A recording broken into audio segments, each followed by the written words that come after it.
Sveiki visi, su jumis aš Mareksas ir sveiki atvykę į mano velniai žino ir jau kuri Q&A. Šiandien atsakysiu į klausimus. Aišku, šiandien pasiėmiau vapšė mažai. 9 klausimai, tai video bus trumpas, bet tikiuosi jums patiks ir...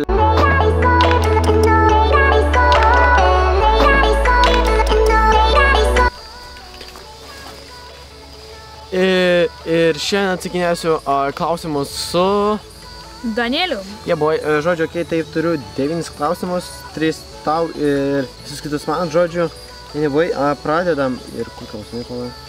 Taip. Taigi, Traškis klausia, ar tu myli jį?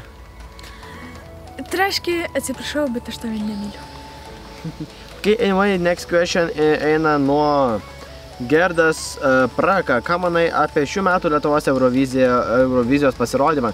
Jei nežiūrėjai, tai grupė FSD Mars, manau, kad nežiūrėjai Lietuvos. Žiūrėjau, tai yra bullshit, labai cringe, man nepatiko asmeniškai ir tiesiog tai yra bullshit, boy. Rugilė klausia, ar tai paskutinis klausimas? Ne, tai nėra paskutinis klausimas, aš vos tik ką nenukritau, bet okei, tai nėra paskutinis klausimas ir lekiame prie sekančio klausimo. Rugilė tavęs klausia, ko nori gyvenime pasiekti? Noriu daug pinigų, tapti bankininku ir daug čipsų. Čipsai, okei. Anyway, Davidas Blizinskas klausia, ką manai apie dramas? Manau, net nereikia aiškinti, va, šitas, va, šūdas viską paaiškina. Boj. Ką veiksi Čekijoje? Nieko neveikiau, trevelinom, palsiavom, grožėjomės ir greitai vlogas iš Čekijos, hebra. Ar turi sesę ar draugę?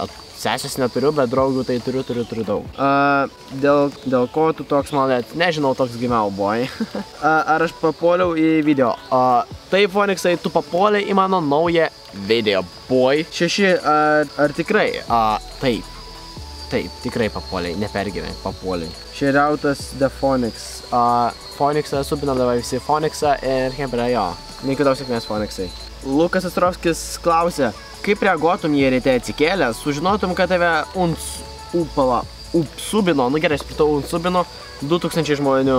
Ta prasme, realiai, what the fuck, how is fucking possible? Realiai, jeigu tai būtų, neįsivaizduoju, hebra, kokia būtų mano reakcija. Tiesiog tai reikia žiūrėti būtent tuo momentu. Aš Erikas klausė, kiek žadi siekti subscriberių, nežinau, ko daugiau, to fainiau, nes šiaip realiai mano gaulas surinkti nors 8000 subscriberių ir tai būtų labai nice būtų. Ir boj. Emilis Petrauskas klausė, ką darytum, jei taptum savo mėgstamiausių youtuberį? Čia jis tavęs klausė. Aš labai nustebčiau, kad aš tapau toks krūtas. Jesus, okei. Anyway, hebra, praėjo 3 minutės, o video pasibaigė. Kodėl? Nes klausimų nieks daug neuždavė ir hebra, čia yra mano pats trumpiausias gyvenime Q&A'us ir man ras ir jūsų gyvenimą, čia nematėte tiksliau tokio trumpo. Žodžiu, nevai sumaliau šūdą. Trumpas Q&A buvo, dėkui, kad žiūrėjote, su jumis buvau aš Mareksas ir... Danielius. Ir iki greito, hebra, iki!